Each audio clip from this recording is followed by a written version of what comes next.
Episode 4, The Ontario Campaign, 1755 to 1759. Part 1, Wood Creek and Fort Oswego. The fortress city at Ville de Quebec was the crown jewel of New France, and the French king did not intend to leave it unguarded.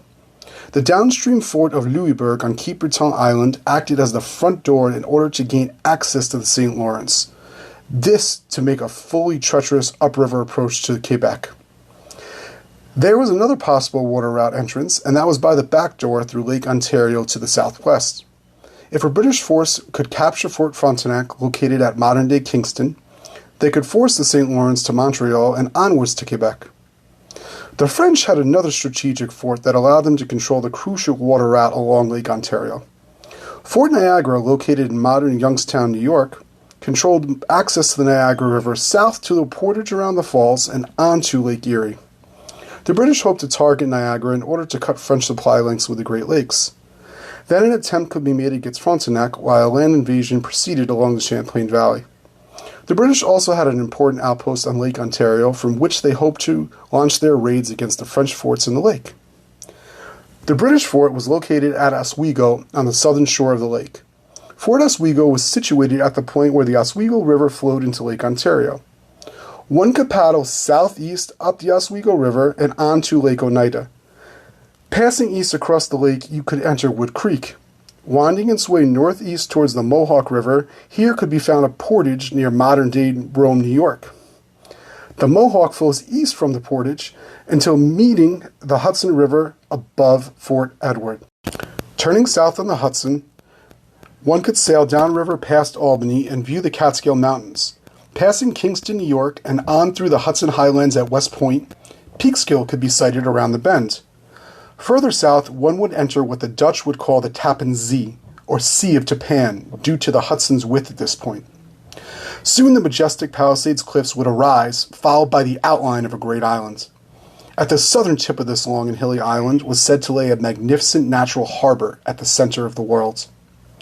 The summer of 1755 saw British preparations for an offensive by both land and sea against the seat of power in New France. While in Episode 1 we discussed William Johnson and his preparations for a land offensive up Lake George and onto Lake Champlain, another expedition was being planned by William Shirley. Shirley was governor of Massachusetts Bay, whose skill at raising New England regiments was matched by the reach of his patronage system.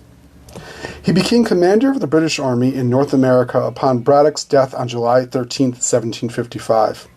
Shirley's own son was also killed alongside General Braddock at the Wilderness. The governor had been feuding with Johnson and competing against his expedition for both supplies and men up and down the Hudson River Valley. By mid-August 1755, Shirley had reached Oswego, which wasn't really a centralized fort, but a series of works on either side of the Oswego River. Fort Ontario was the strongest of the three fortifications and stood to the north of the river, while Forts Old Oswego and George stood on the southern bank. Leaving 1,500 men to garrison the fort, Shirley hurried back towards Albany, being pulled by the demands of his new role. The post at Oswego had been left undersupplied with just 2 months of stores to last the entire winter. In order to survive the freezing winter months, the fort would have to rely upon the water route connection to the Hudson more than 150 miles away. As he marched east back towards Albany, Shirley made sure to fortify the key portage between Wood Creek and the Mohawk River, to ensure the supply route to Oswego stayed open. The mere 1-mile portage trail was found amongst swampy ground and called the Great Carrying Place by the natives. In many places, the windings are so sudden and so short that while the bow of the boat was plowing in the bank on one side, her stern was rubbing hard against the opposite shore. In some places, our men are obliged to drag the boats by main strength. In others, the bows and limbs were so densely interwoven and so close so as to arch the creek completely and oblige all hands to lay flat in the boat. Read a colonial land promotion. On the Mohawk end of the portage, Fort William was constructed as a fortified blockhouse garrisoned by 150 men and 4 cannon. The portage side nearest Wood Creek was never finished properly before winter set in. Wood Creek, hemmed in by dense overgrowth, still shouts of an ambush on a dark afternoon. Indeed, several times during the 18th century, the creek ran red with blood as contending forces fought over its banks and fortifications, according to historian Richard Burleth. Braddock's defeat had yielded to the French the upcoming plans for British strikes on Lake Ontario. The French would now take the initiative and strike at the lifeblood supplying the port at Oswego, the defenses at either end of the great carrying place. On March 12th, over 400 Troupes de la Marine, Abenaki, and Mohawk warriors set out for the 2-week journey to the carrying place. Their native scouts captured prisoners who revealed the plethora of supplies being shuffled down the portage that very moment. On the Wood Creek end sat an unfortified storehouse named Fort Bull, and that was garrisoned by 60 men who were busy moving supplies on their way to Oswego. Catching the wooden stockade gate opened, the French and artillery attempted to sneak up on their opponents and take the post by bayonet. Native warriors alerted the defenders too soon, and the gate was closed to them. The French were able to hack a breach in the hastily built fence and storm Fort Bull in under an hour. Less than 5 British survivors made it out alive. The huge amount of supplies found within the fort helped sustain the raiders to prolong their presence astride the portage on the woods side of the creek throughout the spring. Meanwhile, Shirley was recalled, and Lord Loudon was sent in his stead along with Generals Abercrombie and Webb. Before leaving, Shirley had ordered General Bradstreet to reopen the Wood Creek side and the route onwards to Oswego. Though somewhat successful, he was ambushed by the French on July 3rd on his way back from delivering supplies to the fort. About 700 French ambushed 300 British in the Oswego River 9 miles south of the fortifications. While taking heavy losses, the British flotilla sought the shelter of the south bank of the river and were shielded by an island that sat astride on it. The French attempted to cross via the island to outflank the British forces, but Bradstreet directed his men to prevent a French landing in order to complete the victory. The French landing force became bogged down and took heavy losses. Reinforcements from Oswego helped Bradstreet drive the disorganized French away in retreat. The British dead totaled around 70, with French losses at around 200 killed in action. The general was able to return to Albany, and the vital route was barely kept open. Oswego was holding on, but just barely, and a race had begun to either supply the fort or choke it off once and for all. During the critical period in the summer of 1756, the British High Command in North America found itself between leaders. General Abercrombie and General Webb had both arrived in Albany by June of 1756. They were to command British forces in the interim while Lord Loudon sailed from England, and he was to arrive in July.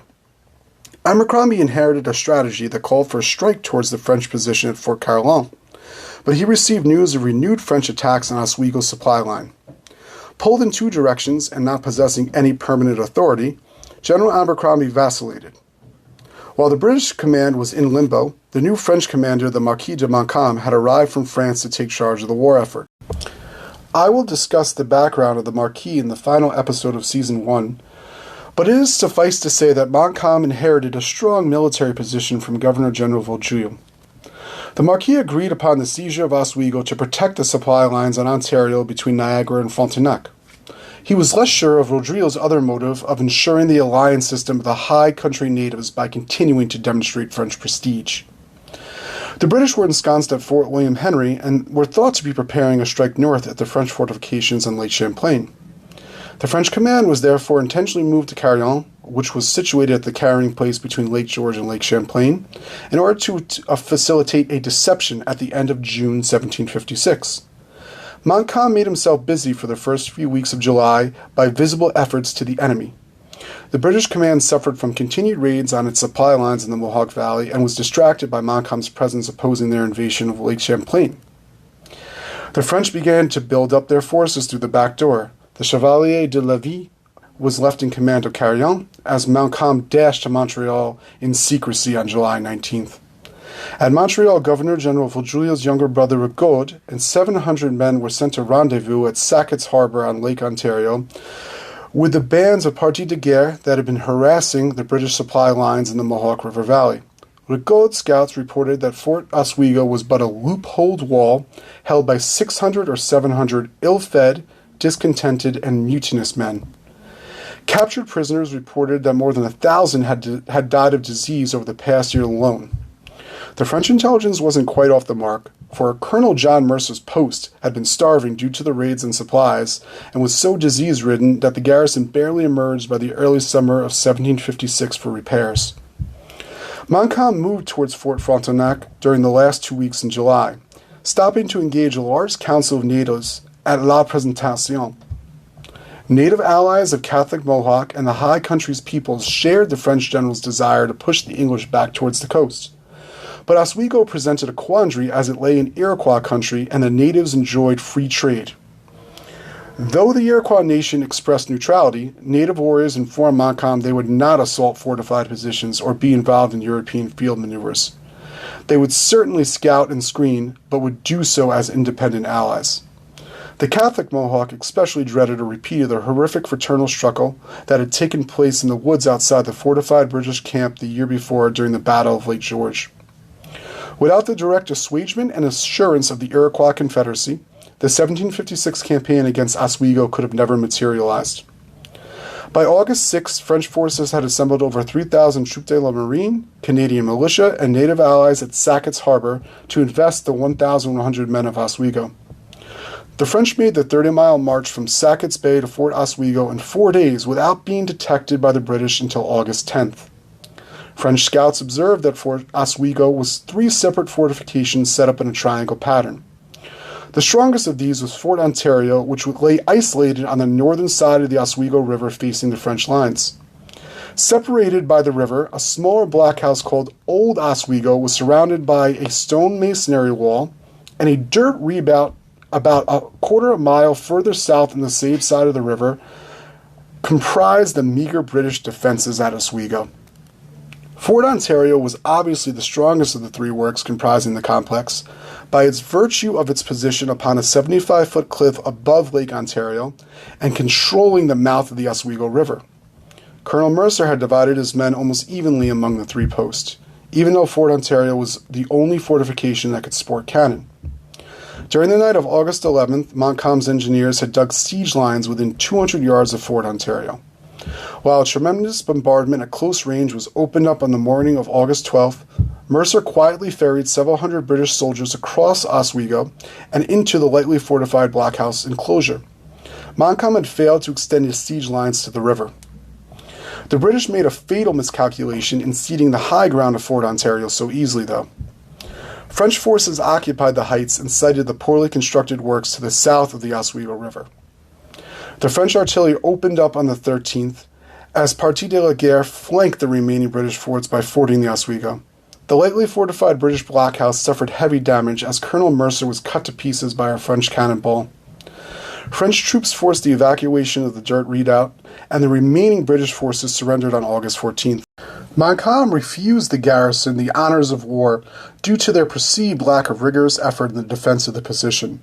Historian Fred Anderson cites Montcalm as being frustrated that a plan to lure British relief forces into the Mohawk Valley and then strike at Fort William Henry from Carillon was upended by the quick surrender at Oswego by the British, and hence his impulsive refusal to offer the honors of war to the surrendering British. The British suffered less than 150 killed, while more than 1,000 became prisoners of war.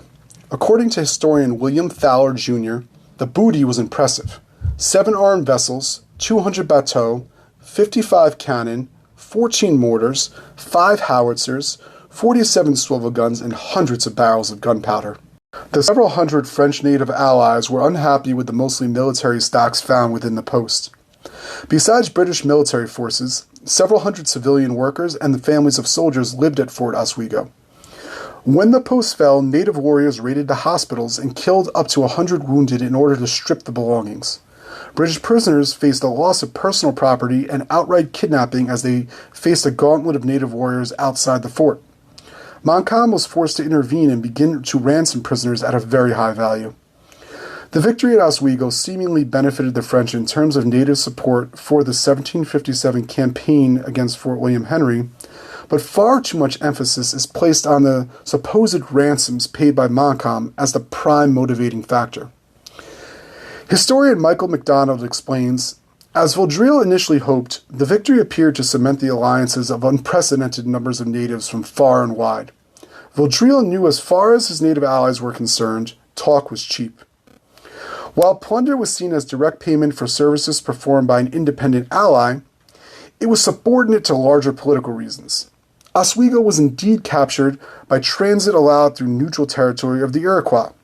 French military decisiveness had helped convince dithering natives not only of her strength, but of her wisdom in deftly navigating the complex, interconnected world of native alliances. Commanders on Lake Erie cited numerous upper country native representatives openly taking the French side after the fall of Oswego. The French were now seen as best suited to guarantee peaceful trade on the water routes of New York and Quebec. British forces under Lord Loudon's second-in-command, General Webb, were rapidly trying to push the Mohawk in order to relieve the garrison. When the news of the fall of Oswego reached him, Webb retreated to Albany. The westernmost outpost of the British Empire on the New York frontier was now at German Flats. This small village was a mere 70 miles west of Albany. Montcalm burned the complex at Oswego as he could not afford to occupy the post, as it would stretch his supply lines too thin. But the British had lost much. Historian Walter Borman writes, "Not only was the Lake Ontario fleet lost, but more importantly, the gateway to the lucrative fur trade."